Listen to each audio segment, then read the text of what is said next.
Thanks so much for tuning in to the Scaling People podcast. I'm your host, Rasika Rajagopalan, and today I'm so glad to be chatting with Christine Song, CPO at Knix.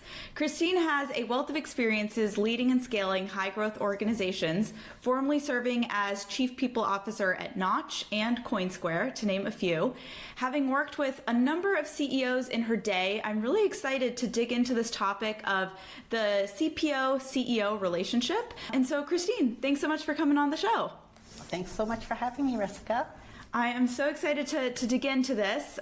And yeah, as I mentioned, you've worked for a number of leaders and CEOs throughout your career, and this relationship is really important, the one with the CPO and the CEO. And so maybe to start, what do you think are the most effective ways for a CPO to build trust with the CEO? Like, what are ways that you can really get that seat at the executive table and have a strong voice with your CEO?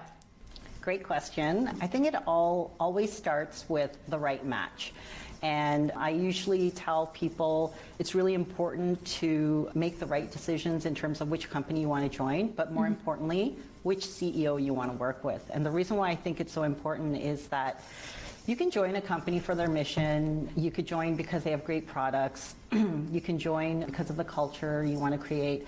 But at the end of the day, if you can't see eye to eye with your CEO, and that's the person that you'd be working most closely with, it's probably not going to work out. And I've talked to so many other chief human resources officers who have worked with CEOs and not had a very good relationship. And when I ask, like, how often do you jam with them? How often do you work on difficult issues? And I remember one CPO said to me, not much. We try to avoid each other as much as possible. And we don't talk about a lot of things. We really can't stand each other. I would say that's the worst relationship to be in, but she loved the company. She loved the people.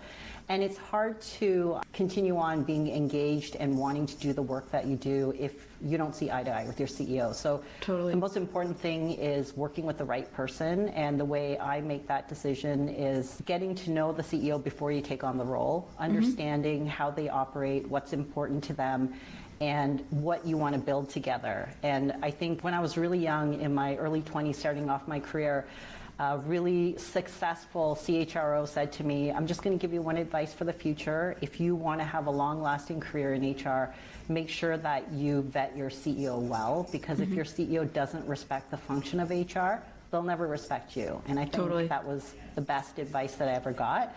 And so once you've kind of made that connection and you feel like you've met the right person, you're going to build things together and be on the same page, you're going to start building up that trust. And obviously that takes time, building up relationships. We do that with our teams and our colleagues and our peers, but you have to do the same with the CEO and break down, the kind of work that you're going to do, talk about difficult things, because at the end of the day, we deal with really hard things in HR. We deal with people problems. We deal with culture issues. We deal with a lot of psychological things that get in the way of some of the work that we're trying to accomplish. And so the more you can communicate and talk about some of these hard things and kind of become a partner together, the easier it is going to be to kind of work through some of these big issues that you see come up at work. Yeah, totally. I think there are so many things, topics in our field where, like, if you don't get it at this point, it is going to be hard to kind of get that person over that hill. But that said,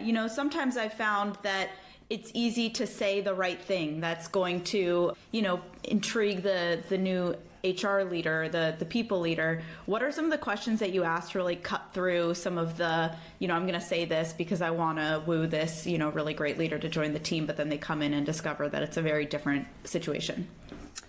Yeah, that's happened to me a few times. I remember I joined one company and during our recruitment discussions, he said, like, you're going to double the head count. We're going to create a rocket ship. We're going to build. And the first day I started, I think it was like January 2nd, he said, remember that conversation we had about, like, we were going to build? We're actually going to do a downsizing. We're going to cut 50% of the head count. We're going to do a RIF.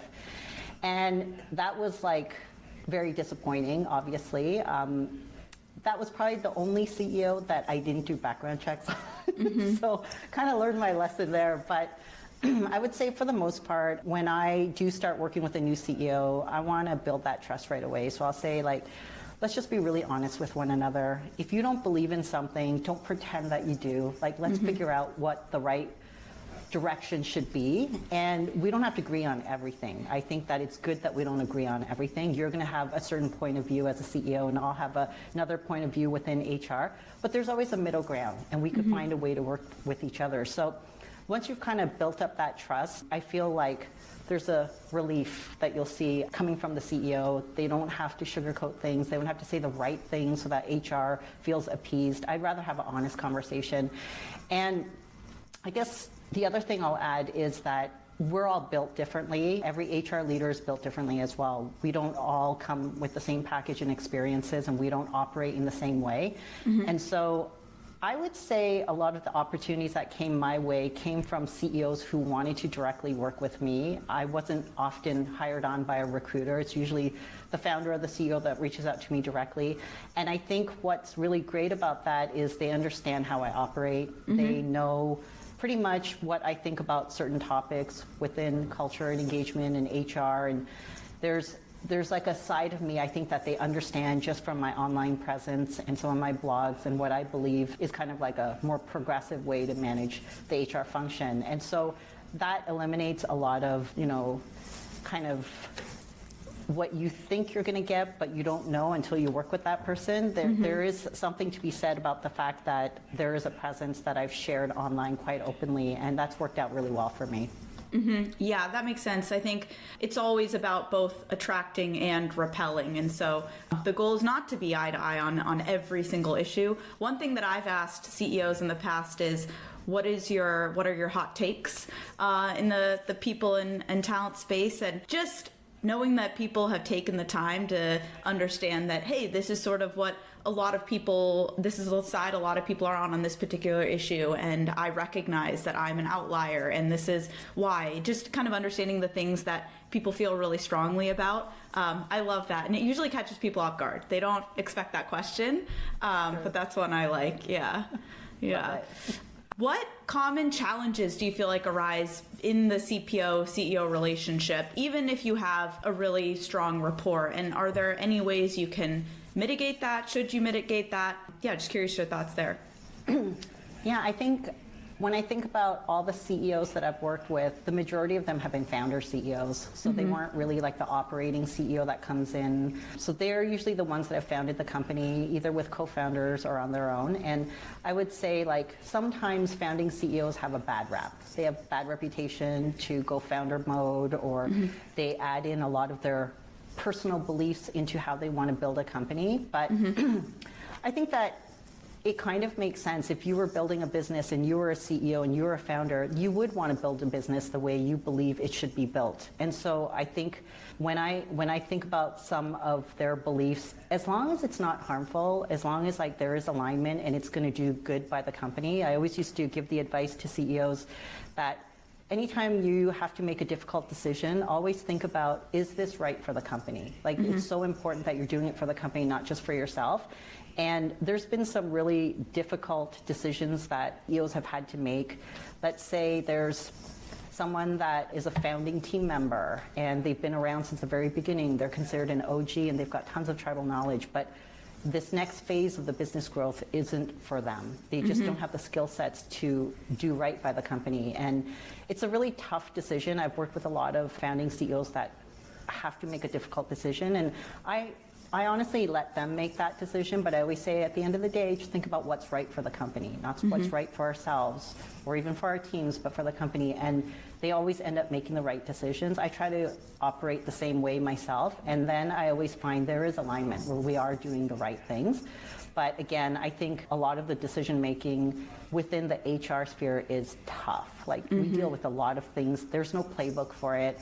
There's no instruction guide. You don't learn it in school, like HR school. It's really like life experiences that you take at work, and you've got to make some of these tough decisions. And I think some of the hardest decisions I've had to make in my career has been between the CEO and myself. Just doing a lot of things that that moves the business forward, that's really difficult, that have to do with people or teams. But again, that strong partnership is so important. Yeah, absolutely. Yeah, there's such an interesting dynamic when you think about founder CEOs versus, I guess they call it professional CEOs that come in. And yeah, I mean, there's a whole other episode I want to do on that specific topic. But to your point on challenges, one challenge I've seen with founder CEOs is and that aligned with the people challenges is because, there's a lot of loyalty that's built with the people that were there with them from the beginning. Just like there may reach a point in the business where they're not the right leader, that often happens with a lot of other leaders that they've brought on. But pulling that trigger becomes really hard because I think for founders, they invest so much of their identity in the people that they bring in and in the business that they've built. And so to make that change, it's a lot harder. And I think the good side is I think founders bring a lot of really great, and these are all generalizations, but they bring a lot of really great energy. They're so magnetic. Their passion for the mission is just unparalleled because it was, their baby. And so I think they attract a lot of these really mission-driven employees that it's great. You go out of your way to think about long-term value creation and, go above and beyond for the broader mission of the company. Yeah, some of those people decisions do become kind of challenging because of just like the emotional connection that you have with them. Totally. And the loyalty. Yeah. I've said so many times, like usually in the start of a new role, I'll say to the CEO, look, let's make a pact. I always say, like, if there should come a day where the job I'm in becomes too big for me, like, don't beat around the bush. Let me know. Be direct. Let me know. Like, I'm not going to fight it. Like, I'll be so happy for what I've built so far, and I will happily move on. I will never fight this. And the best founders that I've ever worked with have said the same thing. They've said, look, I want to be in the seat as long as I can to build this company, but there probably will come a day when someone better will take over, and I've never done something at that scale, and it would be doing right by the business. And so I think when you have that alignment, and you could be humble enough to know that you aren't made for everything, you're just made for a certain part of a company's life cycle that you can really contribute to, is a beautiful thing. Yeah, totally. Well, this is a good segue into how to best support the CEO. With founders, I've often found, and this is not, founders have told me this comes from the mouth of a founder, that, they're really, really good at a very specific, a finite number of things. They're really, really good at those things. But as CEOs of the company, they get pulled into lots of directions. So yes, there's a time where, they may not be the right leader for the company, but there's also a level of like, keep them in their zone of genius and help them bring other leaders in that can round them out and allow them to stay in that zone of genius.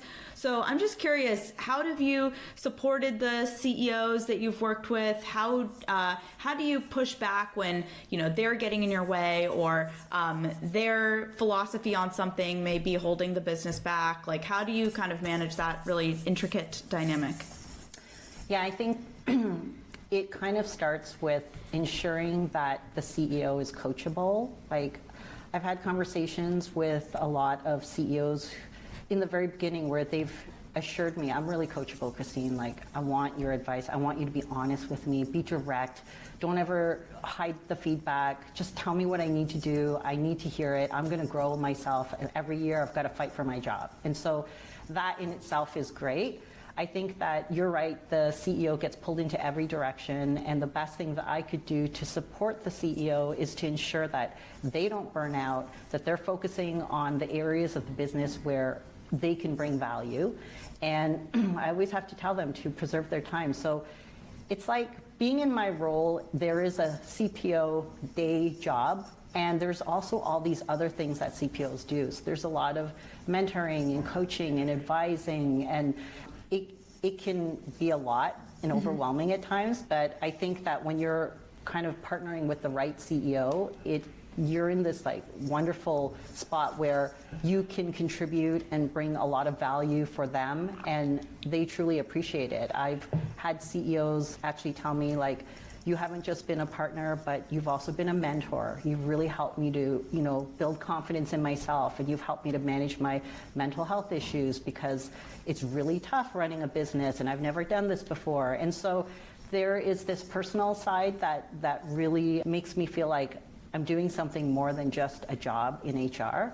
But at the end of the day, it's also a job. And I know that, building a business is really hard. the CEO has a lot on their plate. I really try to add perspective. I try to get them to see things that maybe they're not aware of. Like I'm building relationships with all the other executives who are my peers, and they also have different viewpoints. And they're looking at their verticals and their side of the business, but they might just be looking at that versus looking at it holistically. And so I have an opportunity to share with them what's happening across the organization, and also share with the CEO, here's what this person is going through, like here's what their team really needs. And so you could almost be, that tension is kind of like push and pull, but at the same time, you're supporting both sides. And ultimately, it's their decision at the end of the day, but with all the information that they have, they can make a better decision with my support. Yeah, absolutely. That dynamic, it's the superpower of the role, and it's also what I think can make it really challenging in and of itself, because you're working with all of these peers that you have insight into their day-to-day challenges or their viewpoints or the issues that they're navigating on their team, because you have one-on-ones with them and you're helping them with their teams. You're working with the CEO, who is the overseeing yourself and your peers. They have opinions on how those teams are doing and what needs to be done. And so how do you maintain trust on both sides? Because when you're sharing some of the things that are coming up on some of the teams, like how do you ensure that you still maintain that relationship and trust with your other peers while also providing the value that's going to drive the business forward when interacting with your CEO? Yeah, it's a precarious position to be in. I always think of it as they're my peers, but the role that I have as CPO involves a lot of things that involve them. So for an example, I'm a peer, I report into the CEO just like all of them, but at the same time, I'm going to performance manage them. I'm going to be talking about their performance with the CEO. I'm going to be talking about their salary, their succession, their career path. There's a lot of things that are going to go on, outside of their control, and there has to be some level of trust. I think that with the best executives I've ever worked with, there is this level of maturity where they understand my role and they know that these things are happening in the background. But there's also a level of integrity. They're going to share or overshare some things with me, as people do with HR. But I'm not going to share all of this with the CEO either. There has to be some level of trust that you can build and some bonding that you can have with your peers. But it's just different responsibilities that I have in my role. And so I think when I work with mature professional executives, they understand that. Sometimes when you have a newer, younger executive that's kind of a rookie and they're in the role for the first time, they don't kind of understand that dynamic and they may feel a little bit threatened. But through time, I think with experience, they understand the role a little bit better, and there's some compassion there with my responsibility. Yeah, absolutely. How do you set that expectation up with them and then more significantly with your CEO? Because I think sometimes, your CEO expects you to be the eyes and ears, and how do you set the table with them as you're starting this relationship with them and the team to better position where you kind of draw your boundaries so that you can maintain trust on both sides? Yeah, I think maintaining eyes and ears, there's some level of that. I see it more as like sort of what I experience when I'm in the room. Hey, I get the sense that this person is feeling a little bit insecure about, the budget that you've stated. I get the sense, and I'm not really oversharing anything, but at the same time, you're allowing the CEO to see holistically what's going on with the entire team and some of the other areas that he or she oversees. It's just, I think you really think of it in a way where there's this integrity that you have to maintain. There's this personal side and then there's the business side. And I've had a lot of executives share a lot of personal, confidential things with me. Those things will stay confidential, as it should be. But there is a way that I can help both sides. I could share a viewpoint that maybe the executive leader doesn't see in the CEO, and I could allow the CEO to see a viewpoint that maybe they don't see in the executive. And then there will be a middle ground. There will be a decision that will be made. But I always say some of the conflict usually occurs when there's a lack of communication and clarity. Right. And you can kind of open that up and you can be the mediator for that. You usually end up in the right place. Mm-hmm. Yeah, absolutely. Yeah, you don't want to be in a situation where you're constantly just kind of running around exchanging messages. Ultimately, what you're looking to facilitate is sustainable, direct, ongoing communication. And sometimes it is, even the CEO does this, right? They're kind of flying like a plane over everything, so they have this big picture view. So I think the opportunities where maybe it's a communication thing, or maybe it's more just because of your role, you're able to see, oh, this is the cause of this issue. It's not actually, this A and B thing. It's this C and D thing that's indirectly affecting A and B. I can draw attention to that and then allow these parties to reconcile. I think that's a really powerful part of our jobs. It is true. Like there may be times where a CEO might say, this person, they're not really sharing the insights of what's going on in their team. I can't make this decision because they're not sharing the full picture. And so this gives me an opportunity to speak to that executive and say, hey, maybe there's an opportunity you could go in, get deeper into what you're trying to convey. You need to communicate these things a little bit better, and then maybe you'll get what you want. Like, you can help in that way. So there's a lot of coaching involved and a lot of providing the right advice, but you can see the viewpoint of both sides. And so I think there's a way to help both teams kind of win. Yeah, absolutely. One of the toughest challenges working with CEOs, particularly in more difficult environments, wartime environments, I found, is this balance in short-term wins versus longer-term investments. And I think this goes for every function, whether it's marketing or product or what have you. Many teams experience this. But yeah, I mean, there are things that you can kind of focus on quickly that will help you achieve wins, whether that's reducing headcount or thinking about certain programs that's going to drive results in the short term, versus these longer term investments that cost money, cost time, but over the course of a year or 2 years, really going to continue to reinforce your culture, your values. And so, yeah, how do you balance that when you're running into working with your CEO and they're really just not interested in investing the time in some of these longer term investments? Yeah, so I think about what's important to the CEO is, they want to build a great product or service, and they want to generate revenue. Those are the two most important things. But there's this whole middle part that's really important as well. It's the people. And I've worked in a lot of fast growth startups where you just got to get things done and you only have so many hours in a day to do it. So some of the things that you want to implement that you believe is important, like let's say a new manager development program, that takes time. That takes time away from making calls for a BDR. That takes time away from the engineering table. But you got to do it, because you can't just throw someone into a new manager position. They're ultimately going to fail. And then HR is going to get involved in a lot of hand-holding and a lot of providing advice, and it's not scalable to do that. And so what I think is there's always going to be short-term deliverables that you've got to work on. It's just the nature of working in an organization that's growing really rapidly. You never have enough people. But you've got to, in the background, work on some of those bigger initiatives. And what I often say to CEOs is, we could just deal with the problems today and get by, and there's always tomorrow, but look long term, look long term, 12 months from now, 18 months from now. How are people going to succeed if you haven't provided them with the development that they need? If we invest a little bit of time now, we're going to get to where we need to go, and we could iterate and make it better. It doesn't have to be a long, drawn-out process. We don't have to spend, 5-hour workshops doing something, but you've got to provide something. And I think when they kind of zoom out and kind of look into the future, they could see where that could be valuable. There's always short-term wins and long-term goals that you have.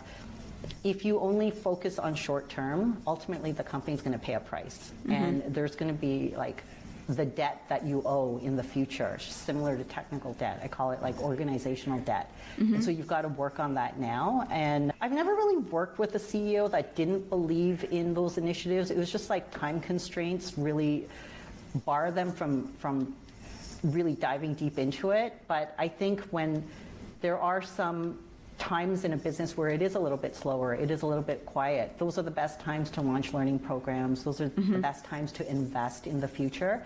And I mean, every team has to invest in the future. We don't just think about today. You got to strategize for the future, and you got to build it now. And so I think the best CEOs do understand that. And if you ultimately care about your people and your performance, and you want to create a great working environment so you could keep people for as long as you can, you've got to make those investments in the future. Mm-hmm. Yeah, I totally agree. And I think it's tough. Sometimes on those fronts, I've seen, people talk about bringing data to back up, hey, like when you do X, Y, and Z, this, rather than focusing on some of the soft stuff. But then I've also heard the argument of you don't need to put data to every single thing. And so, yeah, I think it kind of depends. Timing is always everything. I always think about what's happening in the CEO's world before I bring up anything, because the difference in 1 week of bringing something up can honestly impact whether or not we move forward with something. And so that is such a good point. I think I was talking to someone about that, and we were saying, I don't know if you ever heard of this, but like the best time to see your parole officer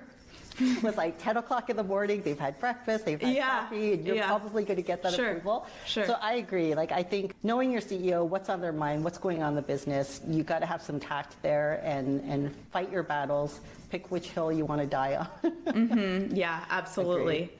Well, it's a new year, and so I think a lot of people are rethinking their calendars and their practices and their general structures. And so I'm just curious how you run your one-on-ones with your CEO, and even outside of one-on-ones, maybe there are quarterly practices that you have with them where you go through certain reports or data points or whatever. Just kind of curious how you structure that. Yeah, I think most importantly, I think what the style of the CEO is. I've worked with CEOs who are really like data driven, and they want you to have formal agendas, and they want to be prepared, and they want you to write up things. No problem. Like I can do that. And then there are others that just want to have a longer conversation. So some CEOs will come by my office first thing in the morning, come by a couple of times in the afternoon, and then maybe one more time before they go home.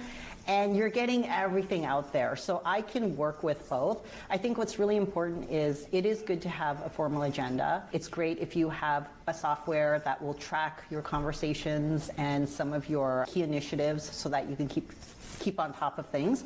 But I also think that being in the CPO role, a lot of information comes your way, a lot of people that you're talking to, your stakeholders, a lot of leaders. There's something always going on in the business. And I always say it's a really good idea to at least give these highlights to your CEO so that they're not blindsided by what's going on. If you believe that there's going to be sort of like high turnover in a certain department because maybe they have a really weak leader and you're just starting to hear about this, it's really good to kind of let your CEO aware that there could be something going on. One thing that a CEO told me really early on in my career is like no CEO likes to be surprised. Like no surprises, just overshare versus like not sharing at all. And so I think there's some element of that. And then I think there are times in a business where you do want to go deeper into things. When you're going into performance reviews and calibrations and talent management, you're going to overshare a few more strategic initiatives that you're working on, engagement surveys, the findings. You want to kind of go into a deep dive. And so some of these more larger strategic initiatives, you're going to over-communicate a little bit more and formalize it through documentation. And then more of the day-to-day, it's a little bit more tactical, but keep a strong agenda and make sure that you follow up important key initiatives throughout the day and week. Yeah, absolutely. Yeah, I think we're all such, working in our field, we're very service oriented. So something that I struggled with for a while was how do I take the time to provide my leader with everything that is happening so that they have the context, but then also save enough time for me to ask questions and get their perspective, which ultimately does help me, better do my job. But it feels, how do you balance the give versus the take?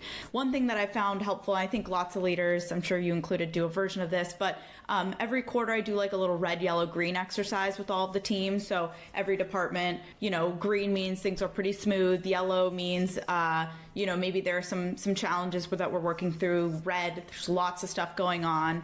And so that kind of helps me then put it together in a report. What are the reasons for red, yellow, green? And then we can kind of focus on some of the red areas while they're aware that, some of the other things are happening. But yeah, putting a little bit of structure on how I can share back kind of helps me get that time back when I need to then dig into like, what's on your mind? Like you just speak for, 10 minutes so I can kind of hear everything that's happening in your head. I love that. I think there's so many ways that we could capture data to share information, and that just kind of reminded me of something that I often do every year is kind of create a leadership profile for each executive and kind of share, here's where they're winning and they're really strong. Here's some of the areas that might be concerning, kind of the yellow light, and here's definitely things that we need to work on. I'll share kind of like a one-page report on each leader, and it'll also showcase how is the health of their team? How are they doing in terms of performance scores? How diverse are their teams? There's almost like a scorecard that they'll get, and it's nothing that I don't share with the leaders as well. They actually enjoy looking at that, and this helps the CEO to kind of understand, my leaders, the ones that are leading this company, how healthy are their scores? And so it's not to give anyone a failing score and say hey, you failed. It's more about how do we support them in the areas that they need help in. And I think a lot of times there's not enough time to look at that data. So if there's an opportunity for the HR team to build that out, and it becomes like a annual kind of scorecard, I think that's really helpful for the CEO. Yeah, absolutely. I think that's great. And I think even leaders, I think there are always seasons where, maybe you're struggling a little bit more because of the circumstances or whatever.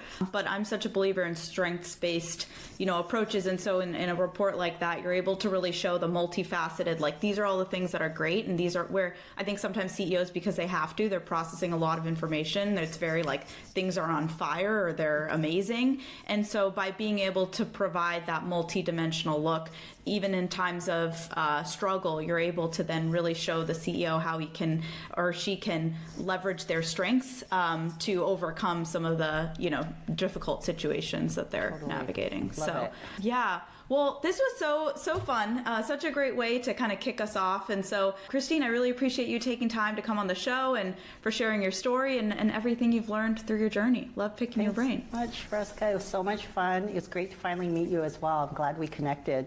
I love it.